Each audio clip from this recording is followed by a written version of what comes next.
welcome to the deep dive. Today we're digging into something really interesting, maybe even a bit of a century-old mystery. How does a forgotten Italian car company, one that didn't even last 2 decades, somehow hold a key to modern electric city cars? Yeah, it's a fascinating story. We've got quite a mix of sources here, some old Wikipedia entries, detailed video transcripts about how it all started, and then, articles right up to today covering this electric comeback. The company is Temperino. Temperino, okay.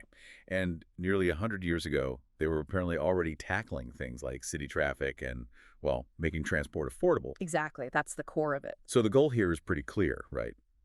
We need to figure out how this small pre-World War I outfit, which actually folded in 1924, is now the inspiration, the foundation even, for a new EV company.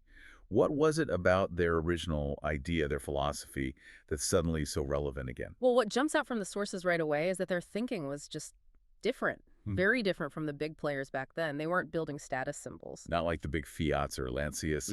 No, not at all. Their focus was purely practical. Small, easy to get hold of, agile cars, perfect for, navigating crowded city streets.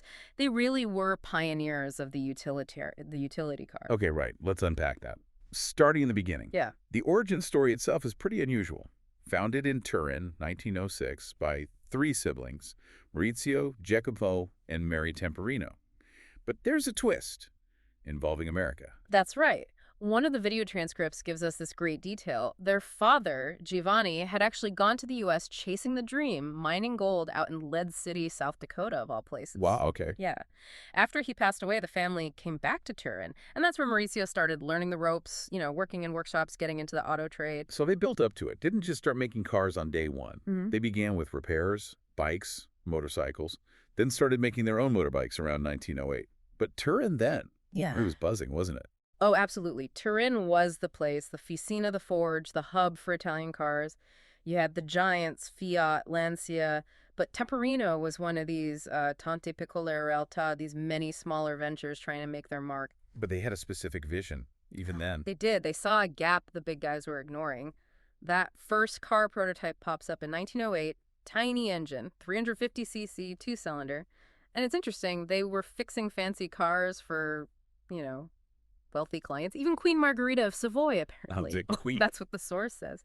But their own dream wasn't luxury. It was about building something functional, something nimble enough to weave between what they called the mastodontiche automobili, those massive, imposing cars of the rich. Accessible, efficient. That was the goal. Exactly. Cheap to run, something the sort of emerging middle class or professional class could actually afford. Okay, so let's talk about the car that really defined them, the 8 and 10 HP model. This came after World War I.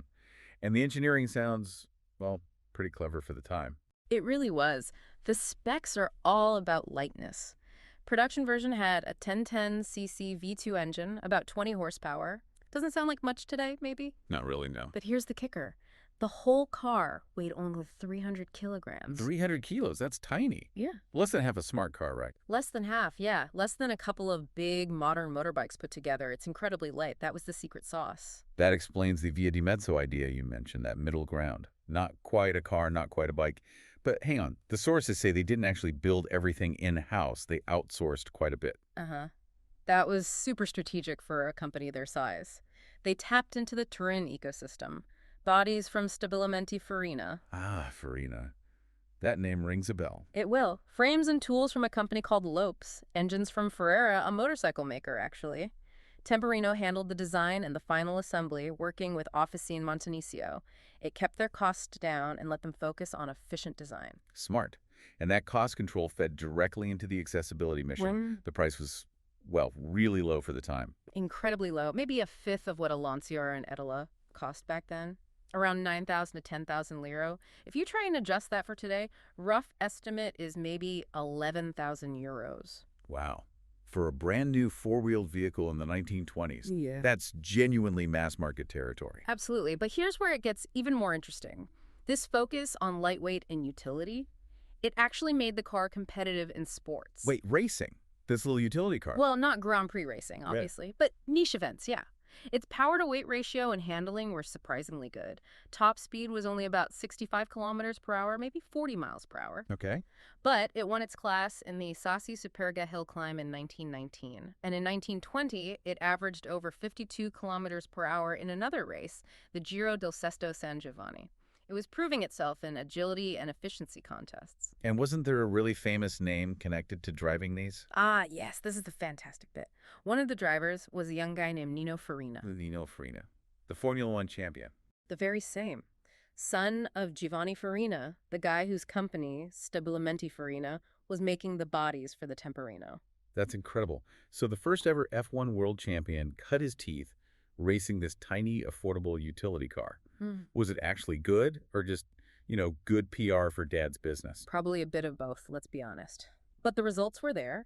It showed that good, lightweight design could hold its own, even win in certain conditions, prove the concept, and they offered it in a few styles too. A 2-seater Spider, a 3-seater Torpedo, even little trucks. So the design was solid, the concept proven, but it didn't last. Let's talk about why the original company closed down. Right. Well, first they actually expanded a bit, changed the name in 1919, set up assembly operation in London Temperino Motors Ltd, mainly to get around customs duties. And that UK branch, interestingly, kept going until 1940. But the main Italian company? The main company in Turin hit a wall, a big one. The post-World War I economy was rough, and then came a specific disaster. The failure of a major bank, the Banca di Sconto, in 1921. We need to understand that. How bad was this bank failure? It was huge, catastrophic, really. Not just one bank failing. It triggered a wider financial crisis, especially across Italy's industrial north. Credit just dried up completely. So capital just vanished overnight. Pretty much. For a small company like Temperino, relying on loans to keep production going or to expand, it was impossible. They couldn't get the money they needed, even though the car itself seemed to be doing okay. So it wasn't that people stopped buying the car, it was the financial system collapsing underneath them. Exactly. A systemic failure, not a product failure. So, in 1924, they decided to stop production. They chose to wind things down rather than go through a formal bankruptcy. And that's when Maurizio Temperino made that comment. Yeah, that really poignant quote. "We made utility cars 30 years before everyone else." He felt vindicated, in a way, even though they failed. Defending their vision against the critics who'd called their cars a sign of volere et non poter, wanting something better, but not being able to afford it. They were just too early, maybe, and hit by bad luck economically. Seems like it. But the passion didn't die. The sources say the family opened a new garage and petrol station just 2 years later, in 1926, keeping that connection to cars alive. Which bridges the gap, doesn't it? Right up to the present day. Precisely. That brings us to Temperino 2.0. This revival is fascinating because it seems to pick up that exact same philosophy.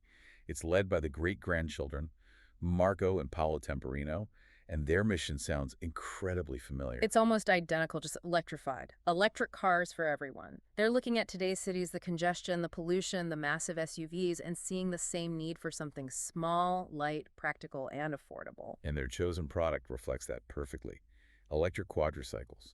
They're targeting these specific European categories, L6E and L7E. What exactly are those? Okay, so L6E is for light quadricycles, and L7E is for heavy ones. Think maybe like a Renault Twizy or a Citroën Ami, those kinds of vehicles. It's a really smart move strategically. Why is that? Well, a few reasons. Designing for these categories means less stringent regulations than a full passenger car. They have built-in speed limits, which makes sense for city driving. And crucially, this is the big accessibility link they open up driving to younger people. Ah, right. Because in Italy and many parts of Europe, you can drive these at a much younger age, can't you? Exactly. In Italy, you can drive an L6E from age 14 with just an AM moped license. That suddenly makes electric transport available to a whole generation, just like the original Temperino aimed to provide a car for the average person. It's the same mission, updated for the 21st century. It really is. And Marco Temperino's own words echo his great-grandfather's vision. He talks about developing practical light vehicles, manageable in city traffic, with an attractive and captivating design. Function first, but with style. And they're honoring the past with the model names, too. Yeah, the first two planned models are the Temperino 810 HP, a direct nod, a 2-seater, and then a sportier one called the Temperino GT. The GT. So they haven't forgotten Nino Farina and those hill climbs. Doesn't look like it. They unveiled the project recently in Turin, aiming for production maybe late 2024.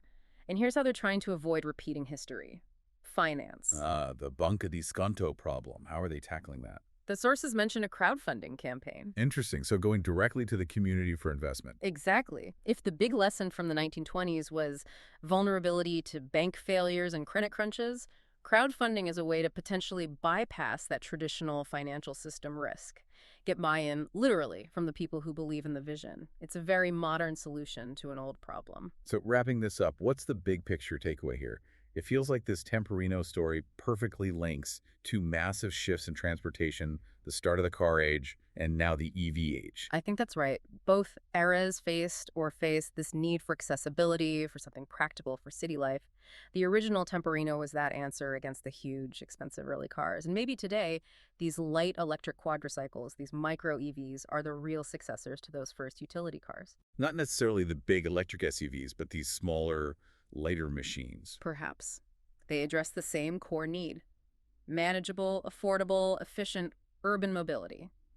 Temperino is betting that fundamental utility is still the winning formula. It's a compelling argument. But let me leave you, the listener, with a final thought. Given that unexpected sporting success of the original A10 HP and the fact they're planning an electric GT model, do you think we might see Temperino trying to prove itself again? Maybe in some form of electric micro racing. Competing in electric karting championships or something similar. Given the history, especially with Mino Farina, it would be a fantastic way to connect the past and present. It's definitely something worth watching out for. It really would be. Well, that brings us to the end of this deep dive into Temperino's incredible journey. Thank you so much for joining us today. We hope you enjoyed exploring how history can echo so strongly in the present and how sometimes the smallest ideas have the biggest impact. We really appreciate you listening, and we hope you'll follow the channel for more stories like this.